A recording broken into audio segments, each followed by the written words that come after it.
ബിസ്മില്ലാഹിർ റഹ്മാനിർ റഹീം. മൻ അമില സാലിഹൻ ഫലിനഫ്സി വമൻ അസാഅ ഫഅലൈഹാ വമാ റബ്ബുക ബിളല്ലാമിൻ ലിൽ അബീദ്. ഒരാൾ നന്മ ചെയ്താൽ അത് അവനുള്ളതാണ്. അല്ല, നമ്മൾ നന്മ ചെയ്തിട്ട് പടച്ചോൻ എന്തോ ഒരു സ്ഥാനം കൂടി, അങ്ങനെ നമ്മൾ ആരും കരുതാനേ പാടില്ല. എന്നാ ദുന്യാവിൽ അങ്ങനെയല്ല. ദുന്യാവിൽ ഒരു മനുഷ്യൻ ഞാൻ ഒരാളെ സംബന്ധിച്ച് നല്ലത് പറഞ്ഞാൽ അതുകൊണ്ട് അയാൾക്കൊരു നേട്ടം, ഏറ്റവും ചുരുങ്ങിയത് അയാൾക്ക് ഒരു ആളുകൾക്കിടയിൽ ഒരു പക്ഷെ അതുകൊണ്ടുണ്ടാകുന്ന ഒരു സന്തോഷം, അങ്ങനെ പലതും ഉണ്ട്. ഒരാൾക്ക് നമ്മൾ വല്ലതും കൊടുക്കുമ്പോ അയാളിൽ നിന്ന് നമ്മൾ വല്ലതും എടുക്കുമ്പോ കൂടുന്നു കുറയുന്നു. ഇങ്ങനെയാണ് മനുഷ്യന്മാർക്കിടയിലുള്ളത്. അള്ളാഹു പറയാണ്, നിങ്ങളെല്ലാവരും കൂടെ ലൗ അന്ന അവലക്കും വ ആഖിറക്കും വ ഇൻസക്കും വ ജിന്നക്കും. അള്ളാഹുവിലുള്ള ഈമാൻ അള്ളാഹു നമുക്ക് വർദ്ധിപ്പിച്ചു തരട്ടെ. ഇതൊക്കെ ഈ കാലഘട്ടത്തില് ഈമാൻ ചോർന്നു പോകുന്ന ഈ കാലഘട്ടത്തിൽ റബ്ബിനെ കുറിച്ചുള്ള ഇത്തരം ചിന്തകൾ കൽബിലേക്ക് പ്രവേശിപ്പിക്കേണ്ട ഒരു കാലഘട്ടമാണ്.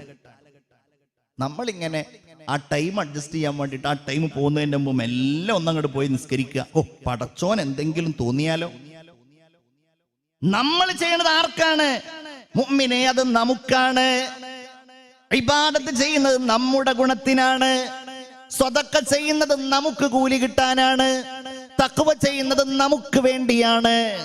എല്ലാം നമുക്ക് വേണ്ടിയാണ്, അള്ളാഹുവിന് വേണ്ടിയല്ല. പടച്ചവൻ പറയുകയാണ്, നിങ്ങളിൽ നിന്ന് ആദ്യത്തെ ആൾ മുതൽ അവസാനത്തെ ആൾ വരെ നിങ്ങളിലുള്ള മുഴുവൻ മനുഷ്യരും മുഴുവൻ ജിന്നുകളും കാനൂ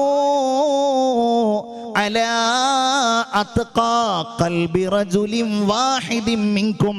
നിങ്ങളിൽപ്പെട്ട ഏറ്റവും മുത്തഖിയായ ഒരു മനുഷ്യന്റെ ഖൽബ് പോലെയായി എല്ലാവരും നബിയെ പോലെയായി, എല്ലാവരും സിദ്ദീഖ് റളിയല്ലാഹു അൻഹു പോലെ, എല്ലാവരും അങ്ങനെയായി. അത് അള്ളാഹുവിന്റെ സ്ഥാനത്തിൽ ഒന്നുമേ വർദ്ധിപ്പിക്കുകയില്ല. കണ്ടോ, എല്ലാവരും ഉഷാറായി പോയി. അള്ളാഹുവിന് എന്തോ ഒരു പവിത്രത വല്ലാതെ കൂടിയതുപോലെ. പടച്ചവൻ അതിന്റെ ആവശ്യമില്ല. അത് കഴിഞ്ഞിട്ട് റസൂലുള്ള പറയുകയാണ്, ഇനി നിങ്ങളിൽപ്പെട്ട ആദ്യം മുതൽ അവസാനം വരെയുള്ളയാൾ, നിങ്ങളിലുള്ള മുഴുവൻ ജിൻസുകളും ജിന്നുകളും ഇൻസുകളും എല്ലാവരും കാനൂ അലാ അഫ്ജരി ഖൽബി റജുലിൻ വാഹിദിൻ മിൻകും.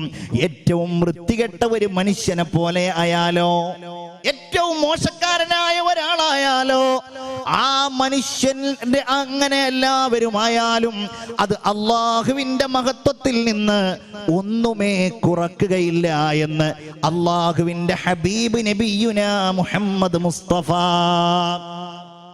മൻ അമില സ്വാലിഹൻ ഫലിനഫ്സി. എന്ത് ചെയ്താലും അത് അവനുള്ളതാണ്. വമൻ അസാഅ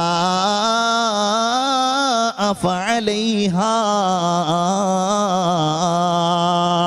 തെറ്റ് ചെയ്താൽ അത് അവനെതിരായുള്ളതാണ്.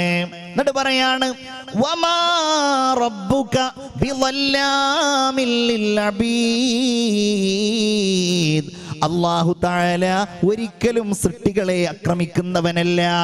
എൻ്റെ റബ്ബ് ഒരിക്കലും അക്രമിയല്ല, ലാലിമ് എന്നല്ല, ഒരു ദുൽമും അല്ലാഹു ചെയ്യുന്നവനല്ല. എൻ്റെ പ്രിയപ്പെട്ട മുഅ്മിനീങ്ങളെ, നിങ്ങളൊന്ന് ചിന്തിച്ചു നോക്കൂ. അല്ലാഹു ഖുർആനിൽ പറയുന്നത്, ഒരാളൊരു നന്മ ചെയ്താൽ ആ നന്മയെ അല്ലാഹു ഒരു നന്മയായിട്ടല്ല കണക്കാക്കുന്നത്.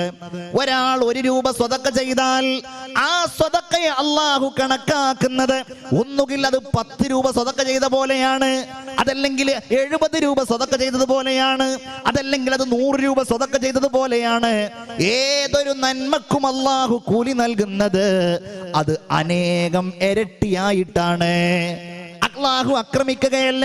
എന്നാൽ ഒരാൾ പാപം ചെയ്താലോ ആ പാപത്തിന് അനുസൃതമായ രീതിയിലാണ് ജസാഅ വിഫാഖാ. ജഹന്നമ കാനത് മിർസാദ.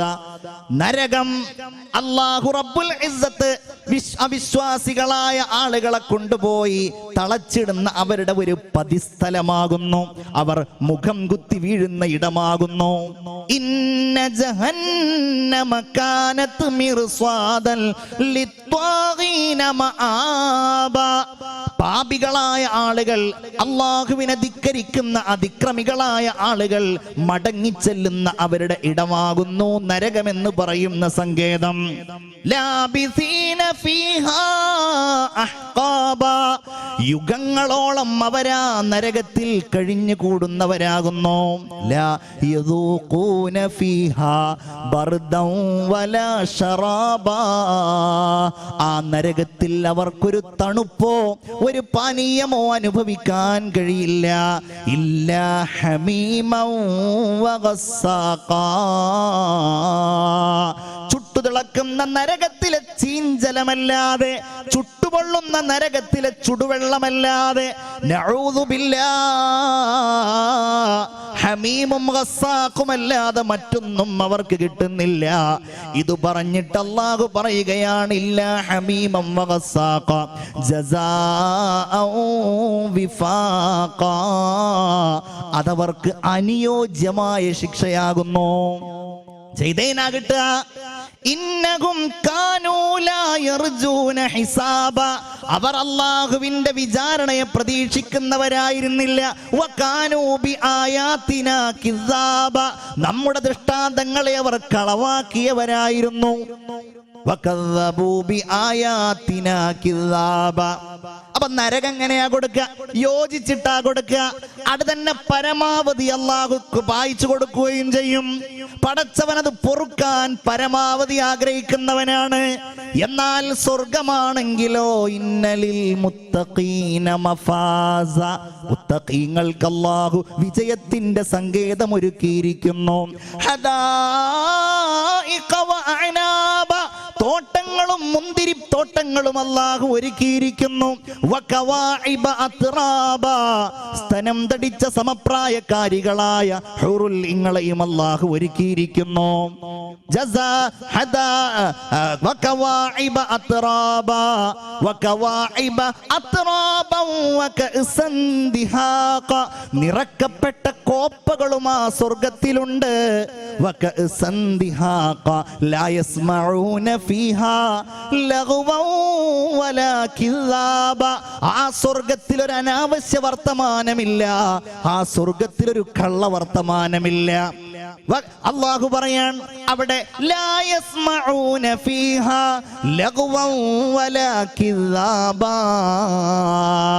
നരകം അല്ലാഹു അവരുടെ പ്രവർത്തനത്തിന് യോജിച്ചതാണ് നൽകുന്നതെന്ന് പറഞ്ഞ റബ്ബ് ഈ സ്വർഗം പറയുന്നതോ ജസാഅം മിർ റബ്ബിക അതാഅൻ ഹിസാബാ.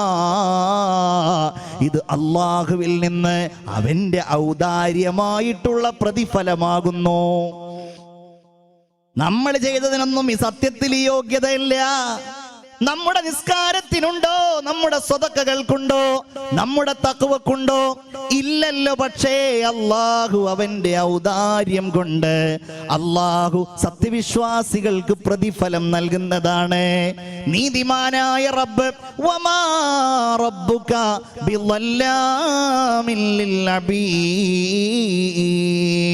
വമൻ ശകറ ഫഇന്നമാ യശ്കുറു ലിനഫ്സി. ആരെങ്കിലും നന്ദി ചെയ്യുന്നുവെങ്കിൽ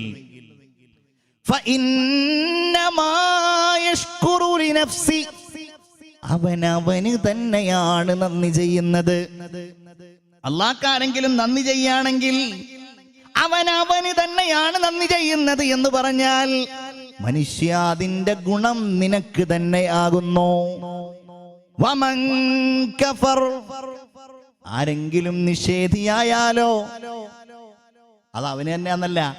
ഫഇന്ന റബ്ബി ഗനിയ്യുൻ കരീം. എൻ്റെ റബ്ബ് എല്ലാറ്റിൽ നിന്നും ഐശ്വര്യവാനായവനും എൻ്റെ റബ്ബ് മാന്യനുമാകുന്നു. അല്ലാഹുവേ, ഞങ്ങളുടെ പാപങ്ങൾ നീ പൊറുക്കണേ റബ്ബേ. ഖുർആനിൽ ദീന് മുഴുവൻ ഒരുമിച്ച് കൂട്ടിയത് എന്ന് പറഞ്ഞ ഒരായത്തുണ്ട്. ആയത്തിനെ കുറിച്ച് അങ്ങനെയാ പറഞ്ഞിട്ടുള്ളത്. ആ ആയത്തിലാണ് ദീൻ ഒരുമിച്ച് കൂട്ടിയിട്ടുള്ളത്. അത് നിങ്ങളൊക്കെ പള്ളിയിൽ ജുമാക്ക് പോകുന്നവരാണെങ്കിൽ കേൾക്കും, ഖുതുബക്ക് നേരം വൈകി വരുന്നവരാണെങ്കിലും കേൾക്കും. ബിസ്മില്ലാഹിർ റഹ്മാനിർ റഹീം. ഇന്നല്ലാഹ യഅ്മുറു ബിൽ അദ്ലി വൽ ഇഹ്സാൻ വഈതാഇ ദിൽ ഖുർബാ വയൻഹാ അനിൽ ഫഹ്ശാഇ വൽ മുൻകരി വൽ ബഗ്യി യഅ്ളുകും ലഅല്ലകും തദക്കറൂൻ വലദിക്റുല്ലാഹി അക്ബർ വല്ലാഹു യഅലമു മാ തസ്നഊൻ. ഇന്നല്ലാഹ യഅ്മുറു, അല്ലാഹു കൽപ്പിക്കുന്നു. എല്ലാ വെള്ളിയാഴ്ചയും ലോകവിശ്വാസികൾക്ക് ഖുർആനിന്റെ ഈ ആഹ്വാനം പള്ളികളിൽ വെച്ച് ഖുത്ബ ഓതുന്ന ഖത്തീബുമാർ നൽകുന്നുണ്ട്. ഇന്നല്ലാഹ യഅ്മുറു ബിൽ അദ്ലി വൽ ഇഹ്സാൻ. അല്ലാഹു നീതി കൽപ്പിക്കുന്നു, നീതിയും കൽപ്പിക്കുന്നു, നന്മയും കൽപ്പിക്കുന്നു, ഇഹ്സാനും കൽപ്പിക്കുന്നു. നീതിയുടെ പരിപൂർണതയാണ് ഇഹ്സാൻ എന്ന് പറയുന്നത്. വബിൽ വാലിദൈനി ഇഹ്സാന, മാതാപിതാക്കളോട് നീ ഇഹ്സാൻ ചെയ്യണം. ഇഹ്സാൻ പറഞ്ഞാല് എന്തിൻ്റെങ്കിലും പകരമായിട്ടല്ല ചെയ്യേണ്ടത്. എൻ്റെ അമ്മ എന്നെ നോക്കിയതിന് പകരം, അമ്മ എനിക്ക് മുലപ്പാല് തന്നതിന് പകരം, അങ്ങനെ ഒരു പകരത്തിന് പകരമൊന്നും ആവൂല. നീ എന്ത് ചെയ്താലും നീ അങ്ങോട്ടും പ്രതീക്ഷിക്കണ്ട, ഇനി ഇങ്ങോട്ടും പ്രതീക്ഷിക്കണ്ട. ഒരു പ്രതീക്ഷയും ഇല്ലാതെ ആഖിറത്തിലുള്ള അള്ളാഹുവിന്റെ പ്രതിഫലം മാത്രം പ്രതീക്ഷിച്ച് നീ ഇഹ്സാൻ ചെയ്യുന്നവനാവുക, നീ നീതി ചെയ്യുന്നവനാവുക. ഇതെവിടെയൊക്കെ ഉണ്ടോ? മനുഷ്യരെ നിങ്ങളുടെ ജീവിതത്തിൽ മുഴുവനും ഉണ്ടാകണം. വഅഖീമുൽ വസ്ന ബിൽ ഖിസ്തി വലാ തുഖ്സിറുൽ മീസാൻ. നിങ്ങൾ നീതി അനുസരിച്ച് തൂക്കം നിലനിർത്തുക, നിങ്ങൾ തൂക്കത്തിൽ കമ്മി വരുത്തരുത്. അപ്പൊ നീതിയുടെ ഭാഗം പറയുമ്പോൾ കച്ചവടം അതിലെ പ്രധാനപ്പെട്ട ഒരു സംഗതിയാണ്. ഇന്നെല്ലാവരും ബിസിനസ് രംഗത്താണ്, വാങ്ങുന്നു, വിൽക്കുന്നു. ഇനി നിരന്തരം വാങ്ങുന്നില്ലെങ്കിലും പല സാധനങ്ങളും അവനവന്റെ കയ്യിലുള്ളത് വാങ്ങുന്നു, വിൽക്കുന്നു. വൈലുൽ ലിൽ മുതഫിഫീന അല്ലദീന ഇദാ ഖതാലൂ അലന്നാസി യസ്തൗഫൂൻ വഇദാ കാലൂഹും ഔ വസനൂഹും യുഖ്സിറൂൻ. സമ്പൂർണ്ണ നാശം അതല്ലെങ്കിൽ വൈലെന്ന നരകന്മാർക്കുള്ളതാണ്. അളവിലും തൂക്കത്തിലും കുറവ് വരുത്തുന്ന ആളുകൾക്കുള്ളതാണ്. അവർ ജനങ്ങൾക്ക് അവർ ജനങ്ങളിൽ നിന്ന് അളന്ന് വാങ്ങുകയാണെങ്കിൽ അവർ അത് പൂർണ്ണമായിട്ടും വാങ്ങും. ജനങ്ങളിൽ നിന്ന് അവർക്ക് വല്ലതും കിട്ടാനുണ്ടെങ്കിൽ ഉള്ളതും ഇല്ലാത്തതും എല്ലാം പറഞ്ഞിട്ട് അവരങ്ങോട്ട് പിടിച്ചു വാങ്ങും. എന്നാൽ അവർക്ക് വല്ലതും അങ്ങോട്ട് കൊടുക്കുകയാണെങ്കിലോ, ആ ജനങ്ങൾക്ക് വല്ലതും തൂക്കിക്കൊടുക്കുകയോ വല്ലതും അങ്ങോട്ട് വിൽക്കുകയാണെങ്കിലോ അവർ അതിൽ കുറവ് വരുത്തുകയും ചെയ്യും. ഇവർക്കാണ് സമ്പൂർണ്ണ നാശമെന്ന് ആദരവായ സയ്യിദുനാ മുഹമ്മദ് മുസ്തഫ എന്ന് പറഞ്ഞാൽ ഈ ലോകത്ത് മനുഷ്യന്മാരാണ് പ്രകടമാക്കേണ്ടത്. കച്ചവട രംഗത്ത് ഇന്ന് എന്തെല്ലാം നമ്മൾ കാണുന്നു.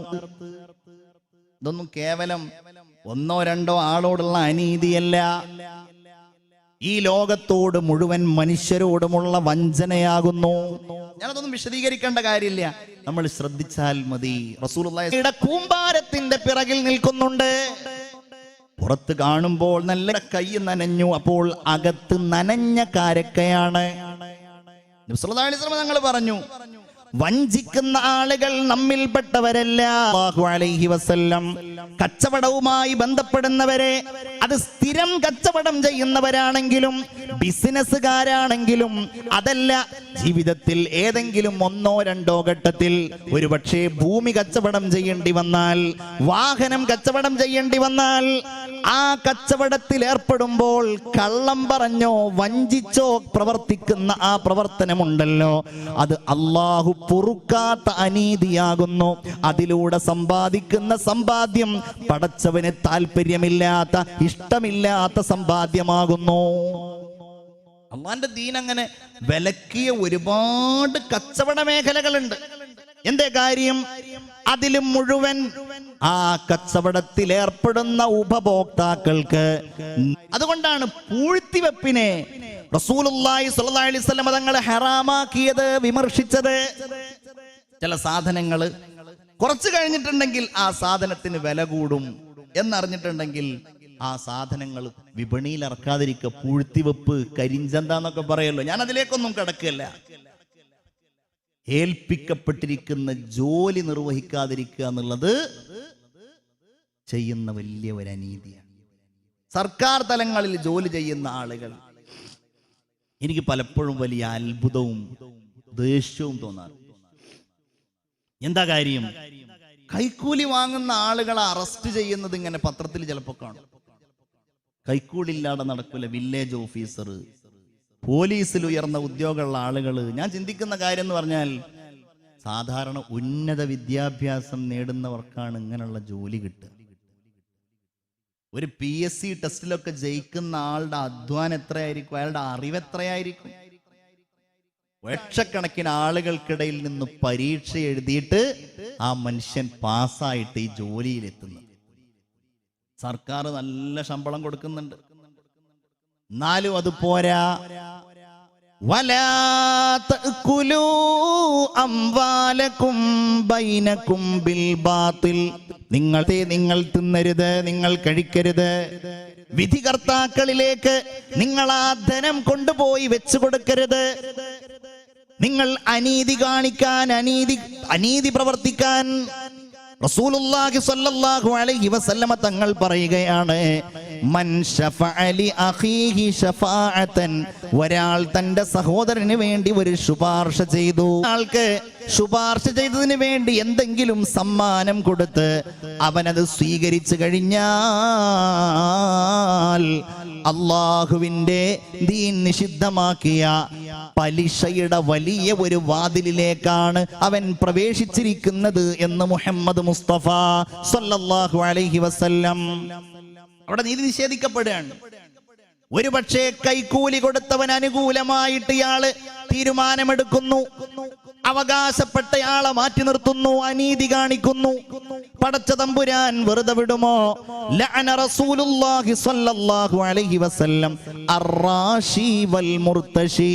കൈക്കൂലി വാങ്ങുന്നവനെയും കൈക്കൂലി കൊടുക്കുന്നവനെയും അതുപോലെ ആ കൈക്കൂലിക്ക് വേണ്ടി നിലനിൽക്കുന്നവനെയും അല്ലാഹുവിന്റെ റസൂൽ ശപിച്ചിരിക്കുന്നു എന്ന് മുഹമ്മദ് മുസ്തഫ സ്വല്ലല്ലാഹു അലൈഹി വസല്ലം.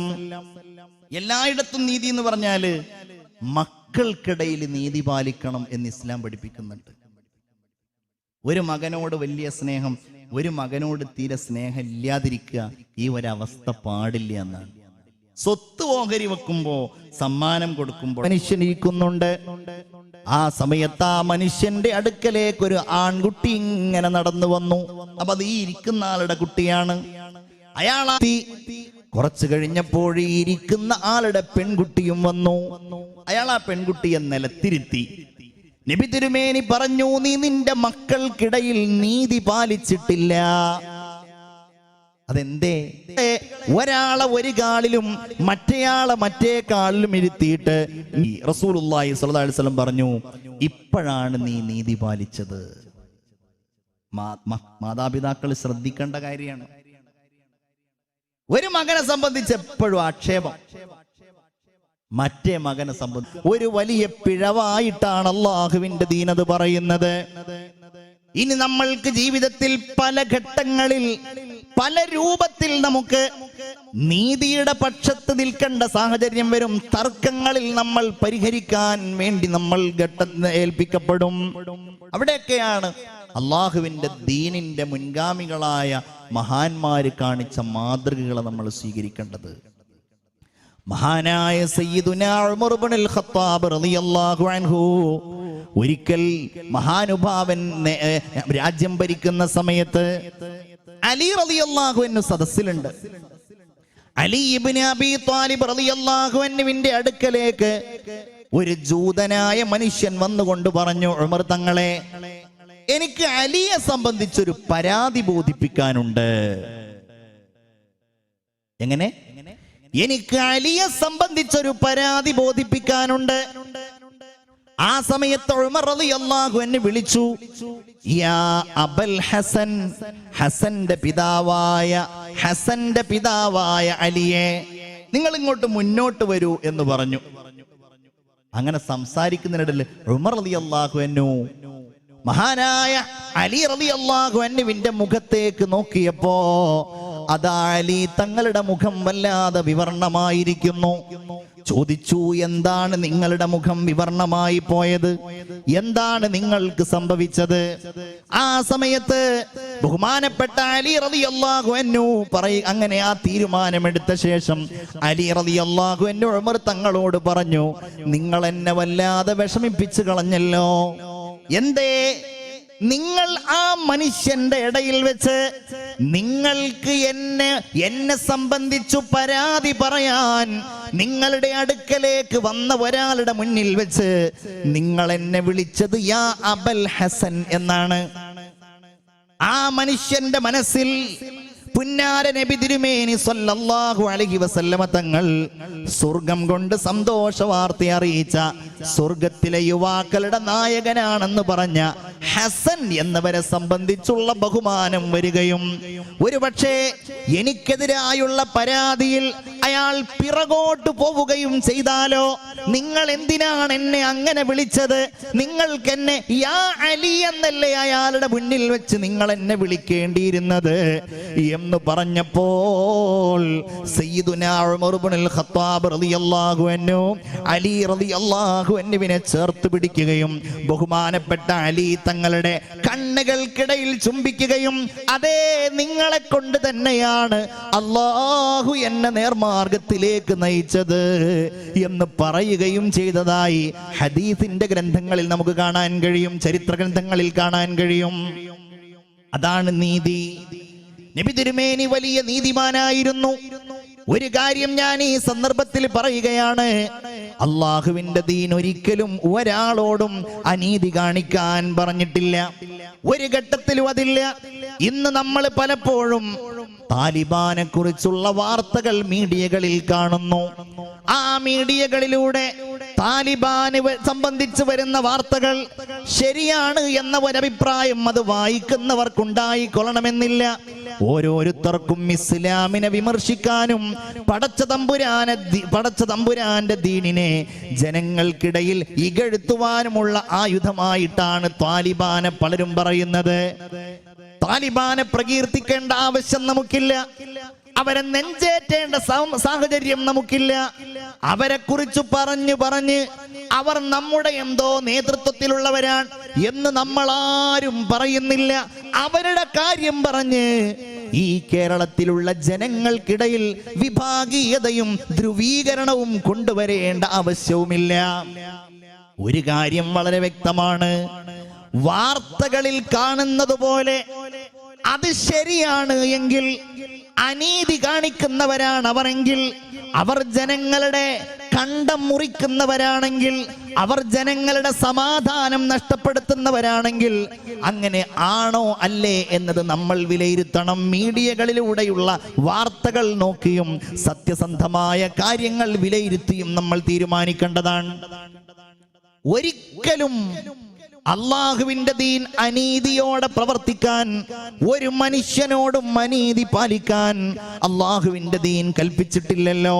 നിങ്ങൾ ചിന്തിച്ചു നോക്കൂ, മഹാനായ ഉസ്മാൻ ഇബ്നു ത്വൽഹ എന്ന മനുഷ്യൻ റസൂലുള്ളാഹി സ്വല്ലല്ലാഹു അലൈഹി വസല്ലമ തങ്ങളുടെ കാലഘട്ടത്തിൽ തന്നെ, നബിയുടെ ചെറുപ്പത്തിൽ തന്നെ കഅബയുടെ താക്കോൽ സൂക്ഷിക്കുന്ന ആളായിരുന്നു. കഅബയുടെ താക്കോൽ ഉസ്മാൻ ഇബ്നു ത്വൽഹയുടെ കയ്യിലാണ്. ഒരവസരത്തിൽ അല്ലാഹുവിന്റെ റസൂലിന് കഅബയുടെ ഉള്ളിലേക്കൊന്ന് കയറണം. നബി തിരുമേനി കയറാൻ ചെന്നു. ഉസ്മാൻ ഇബ്നു ത്വൽഹയുടെ അടുക്കലേക്ക് ചെന്നു. ഉസ്മാൻ ഇബ്നു ത്വൽഹ നിരാകരിക്കുമ്പോ റസൂലുള്ളാഹി സ്വല്ലല്ലാഹു അലൈഹി വസല്ലം പറഞ്ഞു, അല്ലയോ ഉസ്മാൻ, ലഅല്ലക സതറാ ഹാദൽ മിഫ്താഹ യൗമൻ ബിയദി. ഉസ്മാനേ, ഇപ്പൊ നിന്റെ കയ്യിലിരിക്കുന്ന ഈ കഅബയുടെ താക്കോലുണ്ടല്ലോ, ആ താക്കോൽ ഒരിക്കൽ എന്റെ കയ്യിൽ നീ കാണും ഉസ്മാനേ, ഞാനത് ഉദ്ദേശിക്കുന്നിടത്ത് വെക്കും ഉസ്മാനേ. അപ്പോൾ ഉസ്മാൻ നബിയോട് പറഞ്ഞു, അങ്ങനെ മുഹമ്മദേ, നിങ്ങളുടെ കയ്യിൽ ആ താക്കോല് വന്നാൽ ഹലഖത്ത് ഖുറൈശുൻ വദല്ലത്ത് യൗമഇദിൻ, അന്ന് ഖുറൈശികൾ നശിച്ചുപോയി, അന്നവർക്ക് നിന്ദ്യത ബാധിച്ചിട്ടുണ്ടാകും. അപ്പൊ റസൂലുള്ള പറഞ്ഞു, അല്ല ഉസ്മാൻ, അന്നാണ് അവർ പ്രതാപികളാകുന്നത്, അന്നാണ് അവർ വലിയ ആളുകളായി മാറുന്നത്. റസൂലുള്ളാഹിയുടെ ജീവിതം മുന്നോട്ട് നീങ്ങി, വിശുദ്ധ മക്ക കീഴടങ്ങി. റസൂലുള്ളാഹിയുടെ മുമ്പിൽ സ്വഹാബികൾ നിൽക്കുമ്പോൾ അല്ലാഹുവിന്റെ റസൂൽ സ്വല്ലല്ലാഹു അലൈഹി വസല്ലമ തങ്ങൾ ഉസ്മാൻ ഇബ്നു ത്വൽഹയെ വിളിക്കുകയും താക്കോല് വാങ്ങുകയും കഅബ തുറക്കുകയും അതിലുള്ള ബിംബങ്ങളെ തച്ചുടക്കുകയും ആ കഅബയുടെ ഉള്ളിൽ അല്ലാഹുവിന്റെ മുമ്പിൽ സാഷ്ടാംഗം നമിക്കുകയും ചെയ്തപ്പോ മഹാനായ അബ്ബാസ് റളിയല്ലാഹു അൻഹു പറഞ്ഞു, നബിയേ, ഇനി ആ ഉസ്മാന്റെ കയ്യിലേക്ക് ചാവി കൊടുക്കാൻ പാടില്ല, താക്കോല് കൊടുക്കാൻ പാടില്ല. ആ താക്കോൽ ഇനി മുതൽ നമുക്ക് സൂക്ഷിക്കാം യാ റസൂലല്ലാഹ്. അല്ലാഹുവിന്റെ റസൂല് മറുപടി പറയുകയാ, അങ്ങനെയല്ല കാര്യം, നിശ്ചയമായിട്ടും അല്ലാഹു തആല എനിക്ക് വിശുദ്ധ ഖുർആനിലൂടെ ഒരായത്തിറക്കി തന്നിട്ടുണ്ട്, ഇന്നല്ലാഹ യഅ്മുറുകും അൻ തുഅദ്ദുൽ അമാനാത്തി ഇലാ അഹ്ലിഹാ. നിങ്ങൾ ഇതുവരെ സൂക്ഷിക്കാൻ ഏൽപ്പിച്ചിരുന്നത് ആരുടെ അടുക്കൽ നിന്നാണോ അത് വാങ്ങിയിട്ടുള്ളത്, ആ അമാനത്തുകൾ നിങ്ങൾ അതിന്റെ അവകാശികൾക്ക് തിരിച്ചു കൊടുക്കണം. വഇദാ ഹകംതും ബൈനന്നാസ്, നിങ്ങൾ ജനങ്ങൾക്കിടയിൽ വല്ല തീരുമാനവും എടുക്കുകയാണെങ്കിൽ അൻ തഹ്കുമൂ ബിൽ അദ്ൽ, നിങ്ങൾ നീതിയുക്തമായി അതിൽ തീരുമാനമെടുക്കണം എന്ന് അല്ലാഹു പറഞ്ഞിട്ടുണ്ടെന്ന് റസൂലുള്ളാഹി പറഞ്ഞപ്പോൾ സ്വഹാബികൾ ഇങ്ങനെ നോക്കുകയാണ്. മുസ്ലിമായിട്ടില്ലാത്ത, ആ സമയത്ത് മുസ്ലിമായിട്ടില്ലാത്ത ഉസ്മാൻ ഇബ്നു ത്വൽഹയെ അടുക്കലേക്ക് വിളിച്ചു. എന്നിട്ട് ഈ താക്കോൽ റസൂലുള്ളാഹി കൈമാറുകയാണ്. താക്കോല് കയ്യിൽ കിട്ടിയപ്പോ ഉസ്മാന് വലിയ സന്തോഷമായി. ഖുദൂഹാ ഖാലിദാ, ഇനി എക്കാലവും ഈ താക്കോല് നിങ്ങൾ തന്നെ സൂക്ഷിച്ചോ, പരമ്പരയായിട്ട് നിങ്ങൾ തന്നെ സൂക്ഷിച്ചോ. ലാ യൻസിഉഹാ മിൻകും ഇല്ലാ ളാലിമുൻ, ഒരക്രമിയല്ലാതെ നിങ്ങളിൽ നിന്ന് ഈ താക്കോൽ കൈവശപ്പെടുത്തുകയില്ല എന്ന് ആദരവായ മുഹമ്മദ് മുസ്തഫ. ഉറക്ക സ്വലാത്ത് ചൊല്ലൂ, മുഹമ്മദ് മുസ്തഫ. അല്ലാഹുവിന്റെ റസൂലിന്റെ മുമ്പിൽ നിന്ന് ഉസ്മാൻ തിരിച്ചു പോവുകയാണ്. റസൂലുള്ള വിളിച്ചു, ഉസ്മാനെ ഇങ്ങോട്ട് വാ. എന്നിട്ട് പറഞ്ഞു, അന്ന് നിങ്ങളോട് ഞാൻ ഒരു ദിവസം പറഞ്ഞിരുന്നില്ലേ ഈ താക്കോലിന്റെ കയ്യിൽ വരുമെന്ന കാര്യം? അതേ, ബലാ ഇന്നക റസൂലുള്ളാഹ്. അതേ മുഹമ്മദേ, താങ്കൾ എന്നോടത് പറഞ്ഞിരുന്നു, താങ്കൾ അല്ലാഹുവിന്റെ റസൂൽ തന്നെയാണ് എന്ന് ബഹുമാനപ്പെട്ട സയ്യിദുനാ മുഹമ്മദ് മുസ്തഫ സ്വല്ലല്ലാഹു അലൈഹി വസല്ലമ തങ്ങളോട് അവിടുന്ന് പറയാണ്.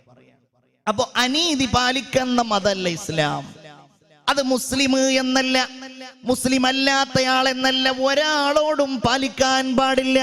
എവിടെയാണോ നീതി ആവശ്യമുള്ളത്, യാ അയ്യുഹല്ലദീന ആമനൂ കൂനൂ ഖവ്വാമീന ലില്ലാഹി ശുഹദാഅ ബിൽ ഖിസ്ത്. ഓ സത്യവിശ്വാസികളെ, നിങ്ങൾ അല്ലാഹുവിന് വേണ്ടി ശക്തമായി നിലനിൽക്കുന്നവരാകണേ, നിങ്ങൾ നീതിയുടെ സാക്ഷികളാകണേ. മഹാനായ അലി റളിയല്ലാഹു അൻഹു ഭരണാധികാരിയായിരിക്കുമ്പോ അലി റളിയല്ലാഹു അൻഹുവിന് ഒരു പരാതി വന്നു. ജൂതനെ സംബന്ധിച്ചാണ് പരാതിയുള്ളത്. ഖാലി ശുറൈഹ് റളിയല്ലാഹു അൻഹുവാണ്. അലി റളിയല്ലാഹു അൻഹു ഖലീഫയാണ്. സയ്യിദുനാ അലി ഇബ്നു അബീ ത്വാലിബ് റളിയല്ലാഹു അൻഹു, അലി റളിയല്ലാഹു അൻഹു ഖലീഫയാണ്. ശുറൈഹ് റളിയല്ലാഹു അൻഹുവിന്റെ അടുക്കലേക്ക് പരാതിയാണ്. എന്താ പരാതി? അലി റളിയല്ലാഹു അൻഹു പറഞ്ഞു, എന്റെ ഈ പടയങ്കി ജൂതന്റെ അടുക്കലുള്ളത് എന്റെ പടയങ്കിയാണ്, ഇയാൾ എന്റെ പടയങ്കിയാണ് ഇയാളുടെ കയ്യിലുള്ളത് എന്ന് പറഞ്ഞു. ഖാദി രണ്ടാളെയും വിളിച്ചു. ഇയാള് ഖലീഫ, മറ്റേ ആളൊരു സാധാരണ ജൂതൻ, ജൂതന്റെ അടുക്കലുള്ള. അപ്പൊ ജൂതൻ പറഞ്ഞു, ഇത് എന്റെ അങ്കി തന്നെയാണ്, ഇത് അലി റളിയല്ലാഹുവിന്റേതല്ല. അപ്പൊ അലി റളിയല്ലാഹുവിനോട് ചോദിച്ചു, ഇത് നിങ്ങളുടേതാണ് എങ്കിൽ നിങ്ങൾ അതിനുള്ള തെളിവ് കൊണ്ടുവരൂ. അപ്പൊ പറഞ്ഞു, ഇത് എന്റേതാണെന്നുള്ളതിന് തെളിവുണ്ട്. എന്താണ് തെളിവ്? ഒന്ന്, എന്റെ മകൻ ഹസൻ അതിന് സാക്ഷിയാണ്. രണ്ട്, എന്റെ അടിമ അതിന് സാക്ഷിയാണ്. ശുറൈഹ് വിളിച്ചു, നിങ്ങളുടേതാണ് എന്ന് സാക്ഷി പറയാൻ നിങ്ങളുടെ മകന് പാടില്ല. മകൻ തെളിവല്ല, അടിമയും തെളിവല്ല. അതുകൊണ്ട് ഇത് നിങ്ങളുടേതാണെങ്കിലും അല്ലെങ്കിലും ഇത് ഇപ്പോൾ ആരുടെ കൈവശമാണോ ഉള്ളത്, ഇത് അയാളുടേതാണ് എന്ന് ഞാൻ വിധിക്കുന്നുവെന്ന് പറഞ്ഞപ്പോൾ ജൂതന്റെ മനസ്സു മാറി. ജൂതൻ അത്ഭുതത്തോടെ പറഞ്ഞു, ഇത്ര സത്യസന്ധമായിട്ടാണോ ഖാദിയെ നിങ്ങൾ വിധിക്കുന്നത്? അലി തങ്ങൾ നടന്നു പോകുമ്പോ അദ്ദേഹത്തിൽ നിന്ന് വീണുപോയ ഈ പടയങ്കി ഞാൻ വഴിയിൽ നിന്നെടുത്തതാണ്. എന്നിട്ട് ഇദ്ദേഹം ഭരണാധികാരിയായിട്ട് പോലും അദ്ദേഹത്തിന് അനുകൂലമായി നിങ്ങൾ വിധിക്കുന്നില്ലല്ലോ. ഞാനിതാ മുസ്ലിമാകുന്നുവെന്ന് പറഞ്ഞ് ബഹുമാനപ്പെട്ട ആ സ്വഹാബി, ആ ജൂതൻ മുസ്ലിമായി. ഇങ്ങനെ നൂറുകണക്കിന് സംഭവങ്ങൾ നബിയുടെ ജീവിതത്തിൽ സ്വഹാബികളോട്, ഭാര്യമാരോട്, ഇടപെടുന്നവരോട് നീതിയുക്തമായി സമീപിക്കുന്നയാളാണ്. തുഷാഹെ ഖൂബാ തുജാനെ ജാനാ യേ ചെഹര ഉമ്മുൽ കിതാബ് തേരാ. അല്ലാഹുവിന്റെ ഹബീബ് മുഹമ്മദ് മുസ്തഫ, ഉറക്ക സ്വലാത്ത് ചൊല്ലൂ മുഹമ്മദ് മുസ്തഫ. ഒരിക്കൽ ഇങ്ങനെ നടന്നു പോകുമ്പോൾ ഒരാളുടെ കാലിൽ ചവിട്ടി മുഹമ്മദ് മുസ്തഫ സല്ലല്ലാഹു അലൈഹി വസല്ലം. അയാൾക്ക് വല്ലാതെ വേദനയായി. വേദന കൊണ്ടയാൾ ബിസ്മില്ലാ എന്ന് പറഞ്ഞു. വേദന കൊണ്ടയാൾ ബിസ്മില്ലാ എന്ന് പറഞ്ഞു. നബിക്കത് വലിയ വിഷമമായി. കാര്യങ്ങളൊക്കെ കഴിഞ്ഞപ്പോ ആ പാവപ്പെട്ട മനുഷ്യനെ റസൂലുള്ള വിളിക്കുകയാണ്. റസൂലുള്ളാഹി തങ്ങൾ അയാളോട് പറഞ്ഞു. അയാളാകെ പേടിച്ചു പോയി. അല്ലാഹുവിന്റെ റസൂൽ എനിക്ക് വേദനയായപ്പോ ഞാൻ പറഞ്ഞത് അവിടുന്ന് കേട്ടിട്ടുണ്ടാകുമോ? റസൂലുള്ളാഹി സ്വല്ലല്ലാഹു അലൈഹി വസല്ലമ തങ്ങൾ ആ മനുഷ്യനെ വിളിച്ചിട്ട് അയാളോട് പറഞ്ഞു, നിങ്ങൾക്ക് ഞാനിതാ നിങ്ങളുടെ കാലിൽ ചവിട്ടിയിരിക്കുന്നു. അതിന് പകരമായി ഞാനിതാ നിങ്ങളെ ഞാൻ ബഹുമാനിക്കുന്നു. നിങ്ങൾക്ക് ഞാൻ 80 ഒട്ടകങ്ങൾ നൽകുന്നുവെന്ന് പറഞ്ഞ് തന്റെ അനുയായിയുടെ കാലിൽ ചവിട്ടിയപ്പോ അതിന് സ്നേഹത്തിന്റെ പകരം നൽകിയ ആളാണ് സയ്യിദുനാ വ നബിയുനാ മുഹമ്മദ് മുസ്തഫ. ഹദീസുകളിൽ കാണാം, വഫാത്തിന്റെ ഏതാനും ദിവസം മുമ്പ് തന്റെ അനുയായികളുടെ മുമ്പിൽ, സ്വഹാബികളുടെ മുമ്പിൽ അല്ലാഹുവിന്റെ റസൂൽ സംസാരിക്കുകയാണ്. സ്വഹാബികളെ, നിങ്ങൾ ഇപ്പോൾ പറയണേ, നിങ്ങൾക്ക് എന്റെ മേൽ എന്തെങ്കിലും ബാധ്യതയുണ്ട് എങ്കിൽ, ഞാൻ നിങ്ങളെ വല്ലപ്പോഴും വേദനിപ്പിച്ചിട്ടുണ്ട് എങ്കിൽ നിങ്ങൾ എന്നോട് പ്രതികാരം ചെയ്യണേ. നിങ്ങളുടെ അടുക്കൽ നിന്ന് വല്ല സമ്പത്തുമായി ബന്ധപ്പെട്ട ബാധ്യതയുണ്ട് എങ്കിൽ നിങ്ങൾ അതെന്നിൽ നിന്ന് വാങ്ങണേ. നിങ്ങളതെന്നോട് പറയണേ. നിങ്ങളുടെ ആരുടെയെങ്കിലും അഭിമാനം ഞാൻ മുറിപ്പെടുത്തിയിട്ടുണ്ടെങ്കിൽ എൻ്റെ അനുയായികളെ, ആ കാര്യം നിങ്ങൾ എന്നോട് പറയണേ. അല്ലെങ്കിൽ നിങ്ങളതെനിക്ക് പുറത്തു തരണേ എന്ന് പറഞ്ഞ് തന്റെ അനുയായികളുടെ മുമ്പിൽ വിതുമ്പുന്ന മുഹമ്മദ് മുസ്തഫ സല്ലല്ലാഹു അലൈഹി വസല്ലമയേക്കാൾ നീതിബോധമുള്ളയാളാരാണ്? അവിടുന്ന് അല്ലാഹു പറയാൻ, വലാ യജ്രിമന്നകും ശനആനു ഖൗമിൻ അലാ അല്ലാ തഅദിലു ഇഅദിലു ഹുവ അഖറബു ലിത്തഖ്വാ വത്തഖുല്ലാഹ ഇന്നല്ലാഹ ഖബീറും ബിമാ തഅമലൂൻ. വലാ യജ്രിമന്നകും, നിങ്ങളെ പ്രേരിപ്പിക്കാൻ പാടില്ല.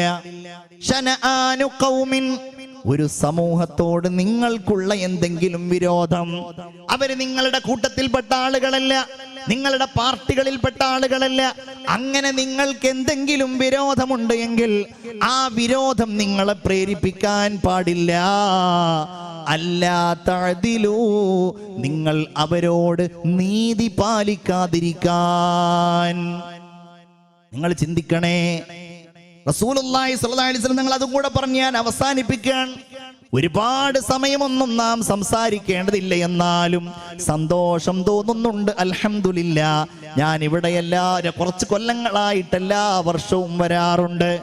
അള്ളാഹുവിന്റെ വലിയ ഒരു തൗഫീഖാണത്. എന്റെ പ്രിയപ്പെട്ട സുഹൃത്ത്, ബഹുമാനപ്പെട്ട ഉസ്താദ് അവറുകളുടെ സന്താന പരമ്പരയിൽ ജനിക്കാൻ അള്ളാഹു തൗഫീഖ് നൽകിയ പണ്ഡിതനായ ദാറുൽ ഹുദയിലെ ഉസ്താദ് കൂടിയായ അബ്ദുസ്സലാം ബാക്കവി ഇതിനു വേണ്ടി എന്നെ വിളിക്കുമ്പോ എന്റെ മനസ്സ് വല്ലാതെ നിറഞ്ഞുപോയി. പ്രസംഗങ്ങളൊന്നും വളരെ കുറഞ്ഞ പ്രസംഗങ്ങളേ ഉള്ളൂ. സമയം ആർക്കും അവസരമില്ല, പ്രസംഗിക്കാനുള്ള അവസരമില്ല.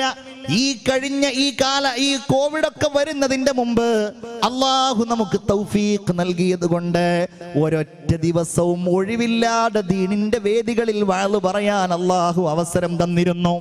പടച്ചവനെ നീ കബൂലാക്കണേ റഹ്മാനെ. പാവപ്പെട്ട ഞങ്ങളുടെയൊക്കെ ജീവിതത്തിൽ ഒരു പക്ഷേ പറയുന്ന കാര്യങ്ങൾ പ്രവർത്തിക്കാൻ കഴിയാറില്ല.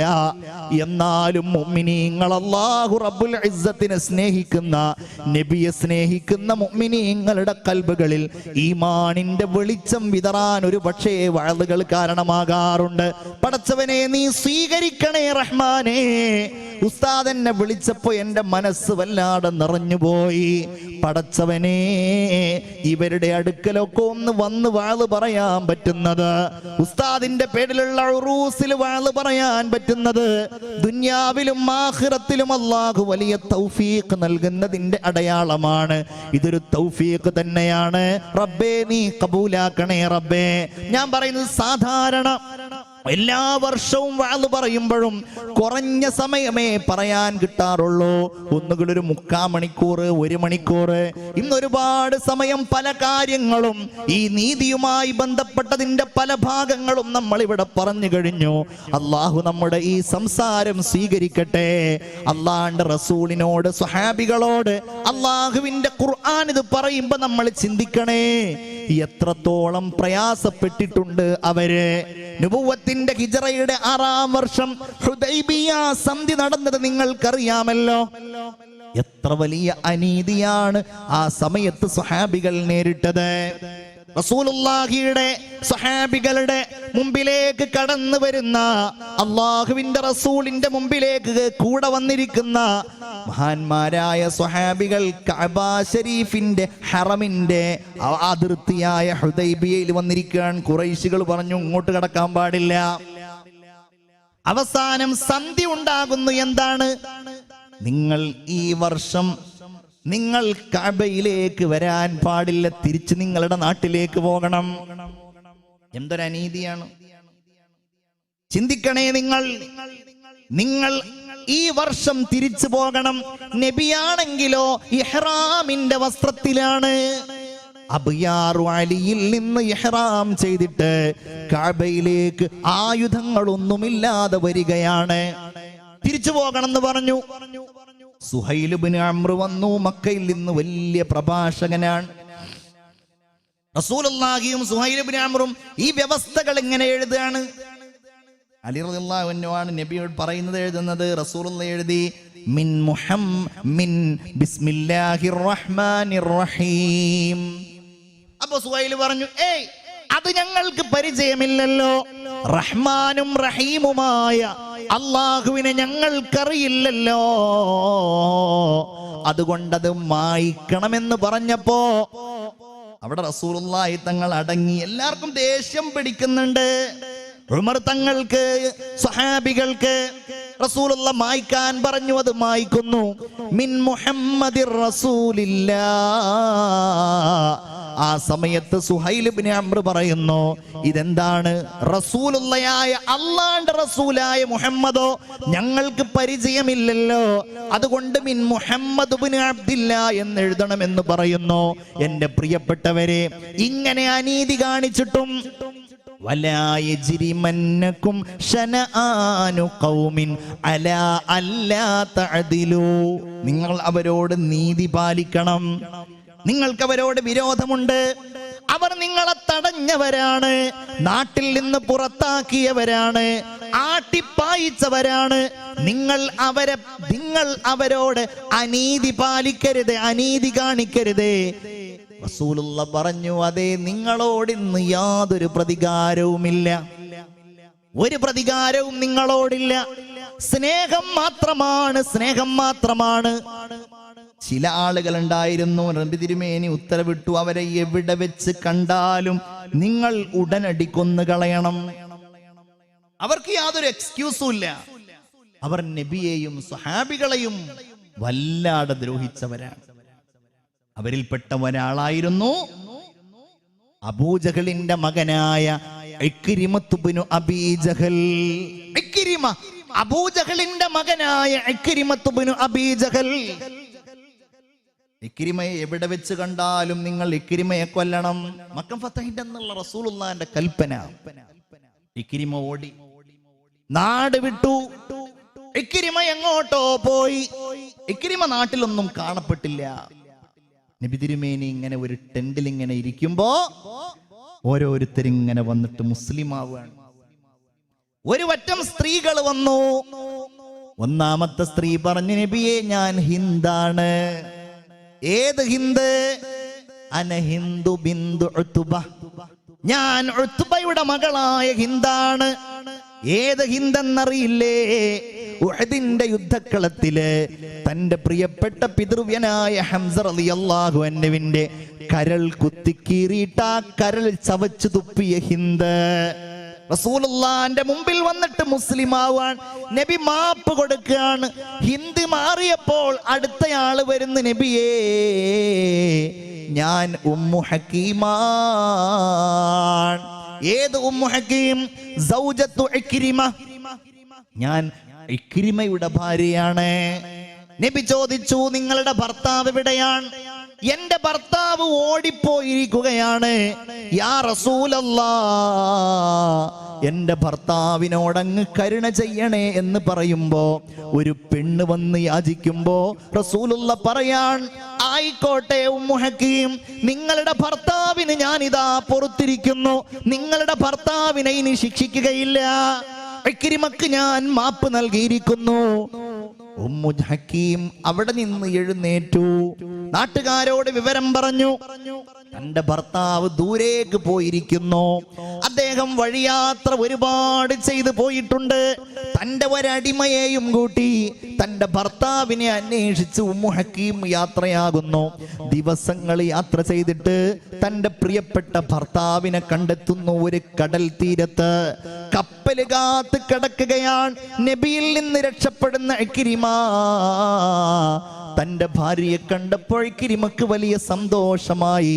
ഇക്രിമയോട് റസൂലുള്ളാഹിയുടെ കാര്യം പറഞ്ഞു. ഇക്രിമ പറഞ്ഞു, എന്നെ വധിക്കാൻ ഉത്തരവിട്ടിട്ടുണ്ടല്ലോ മുഹമ്മദ് സ്വല്ലല്ലാഹു അലൈഹി വസല്ലം. ഇനി ഞാൻ എങ്ങനെയാണ് അങ്ങോട്ട് വരിക? ഇല്ല ഇക്രിമ, റസൂലുള്ള നിങ്ങളോട് കാരുണ്യം കാണിക്കും. മുഹമ്മദ് നബിയെ നിങ്ങൾക്കറിയില്ലേ? മുഹമ്മദ് നബി വാക്ക് പാലിക്കുന്ന ആളാണല്ലോ.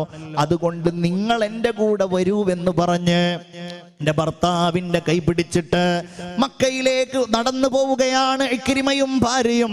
ഇക്രിമ തന്റെ അടുക്കലേക്ക് വരുന്നുണ്ട് എന്ന വിവരം റസൂലുള്ളാഹി എങ്ങനെയോ അറിഞ്ഞപ്പോൾ പെട്ടെന്ന് സ്വഹാബികളോട് വരാൻ പറഞ്ഞു.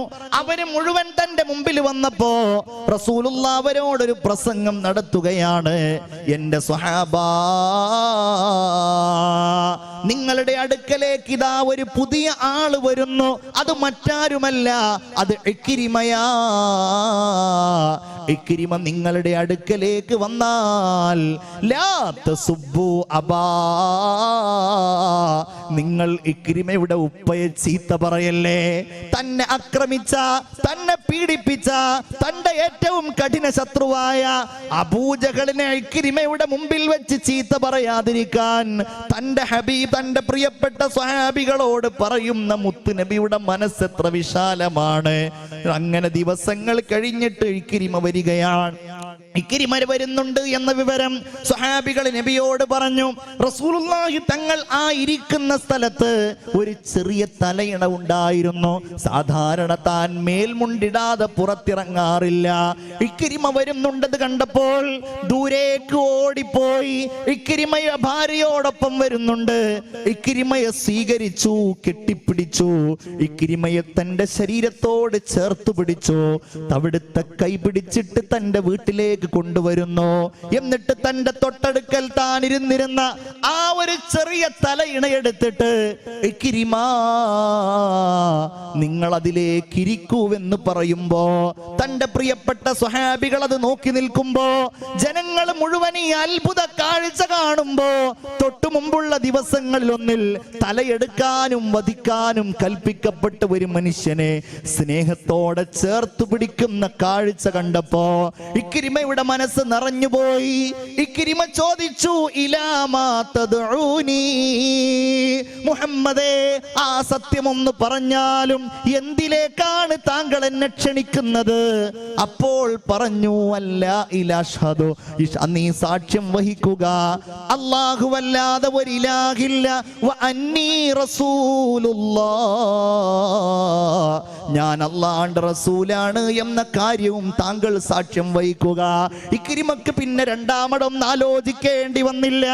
ഇക്രിമ മുസ്ലിമായി എന്ന് മാത്രമല്ല, സ്വഹാബികൾക്കിടയിൽ ഏറ്റവും കൂടുതൽ രാത്രി നിസ്കരിച്ചിരുന്ന സ്വഹാബികളുടെ കൂട്ടത്തിൽ ഏറ്റവും കൂടുതൽ രാത്രി ഖുർആൻ ഓതിയിരുന്ന ഒരു വലിയ മഹാനായിട്ട് ഇക്രിമത്ത് ഇബ്നു അബീ ജഹൽ മാറി.